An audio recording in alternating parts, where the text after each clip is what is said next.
We'll guide you through how to make Roblox GFX in Lightroom. Quick disclaimer, you need to follow this step-by-step guide carefully, because skipping a single step will affect your final result. If this guide helpful, don't forget to like and subscribe. First, don't forget to comment if you still need our help or want to ask something, and we will reach you as soon as possible. Second, open Adobe Lightroom on your PC to begin editing the Roblox GFX image. Once Lightroom is launched, import the Roblox GFX image you want to edit into the application. After the image has been imported successfully, select it from the library module to prepare it for editing. Next, click the Develop module to access the editing workspace and all available adjustment tools.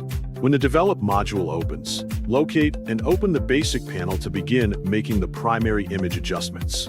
Increase the exposure slightly to brighten the overall image while maintaining a balanced appearance.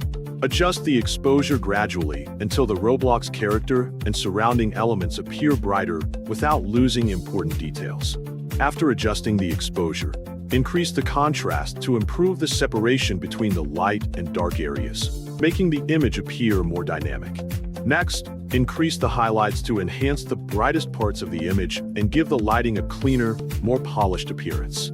Continue by increasing the whites to strengthen the brightest tones and create a more vibrant, glossy effect.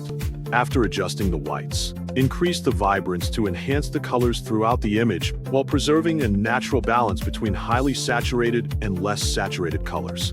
Once the basic adjustments have been completed, open the color grading panel to refine the overall color style. Adjust the highlight colors by selecting the tone that best complements the lighting in your Roblox GFX image. Next, adjust the shadow colors to create a balanced contrast between the bright and dark areas while enhancing the overall mood of the artwork. After completing the color grading adjustments, open the Effects panel to apply the finishing touches. Adjust the vignette carefully so it enhances the image without becoming too noticeable.